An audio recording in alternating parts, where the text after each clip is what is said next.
хванал Давид. И знаете ли какво открих? Че Давид беше човек. Искам да знаеш нещо. Тая сутрин бъди себе си. Тая сутрин бъди себе си. Оригинал.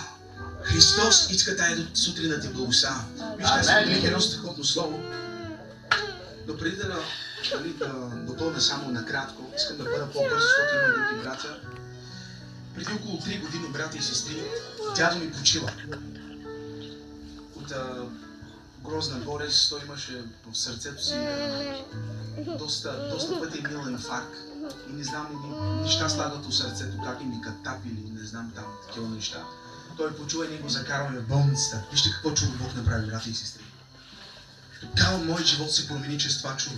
Тогава вкарваме дядо ми вътре и лекарите казват, той почина. Край, оставете го. И аз казвам, оставете ме аз да вляза да видя дядо ми, да се моля за него. И след като те ме оставяха да видя дядо ми, че той умрял, дядо ми беше камък. Един камък, как така се затвърдял по тялото ми. И аз започнах да плача за него. Дядо ми ме отгледа, брати и сестри. Той ме отгледа, разбирате ли? И аз го имам като мой баща.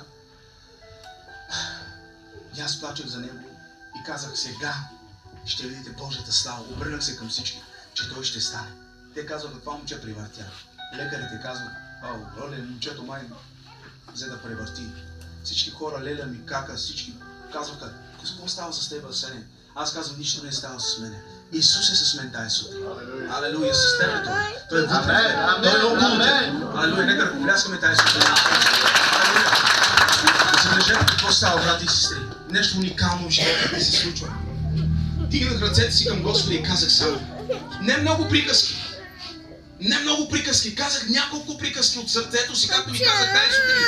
Че не само с устни ние трябва да искаме от Бога. Тази сутрин пусни сърцето си, открий сърцето си на Бога. Защото устните понякога покриват това, което има в сърцето. А сърцето го изкарва наяве. Амин. Алелуя! И знаете ли какво казах само на моя Бог? Татко, ти ми обеща, че моят дядо ще бъде спасен заедно с мен. Той беше в света, той пиеше. Понякога дори той послушаше Бога. И знае, че той пътува за ада. Но дигнах ръцете си към Господа.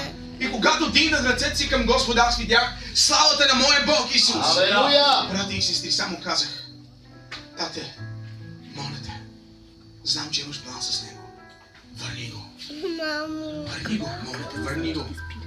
Брати и сестри,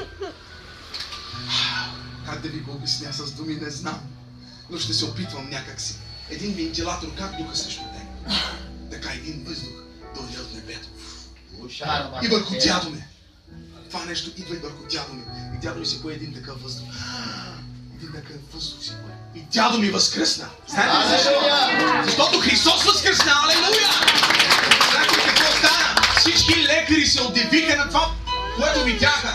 Те казаха, това момче какъв е? Аз казах, аз съм само Христов последовател. Там се прослави Божието име. Там не се прослави Асен Бисеров. Там се прослави името на Исус. Защото ние сме човеци. Затова, брати и сестри, учете това, което е свързано всичко с това. Понякога Сатана ще дойде, ще спрати в живота ти болести. Понякога ще починат от теб най-различни хора. Искам да знаеш нещо. Всяка личност отговаря пред Бога сама за себе си. Аз не мога да спаса брат Мишо. Нито той не може да ме спаси. Но аз мога да му бъда подпора. Бъди на тези хора подпора. Ние църквата трябва да знаем, че ние не можем да правим нещата. Нека Свят Дух да ги направи. Защото ако ние тръпим да ги направим, ще станат. Няма да станат. Ще рухнат.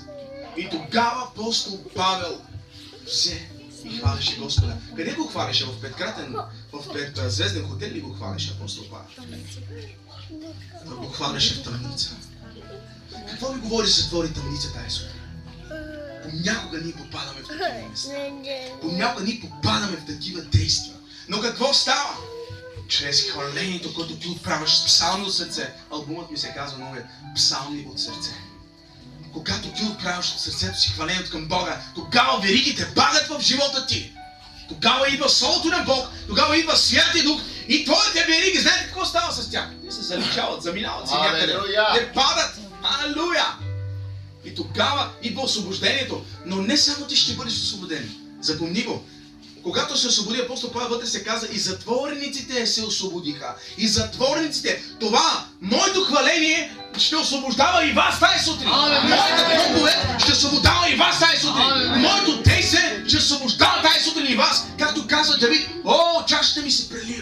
наистина благост и милост ще ме следват. Но тук има преливане. Това преливане според вас къде отиваше? Тук има преливане. Това преливане къде отива? Преливането, представете си една чаша. Вземе една чаша. Вижте, преливането отива някъде. Някъде отива. Вижте, преливането отиваше за израелският народ. Имаше, чашата беше Давид. Помазанието беше Святи Дух. Но съдът към когото беше, вратата към Израел беше Давид. Бъди тая вечер врата за благословение. Само да кажа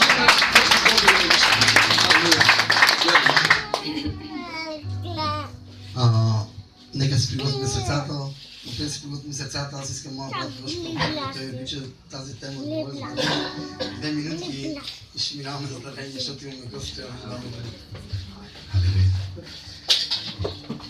Само да кажа, че тази сутрин бях дошъл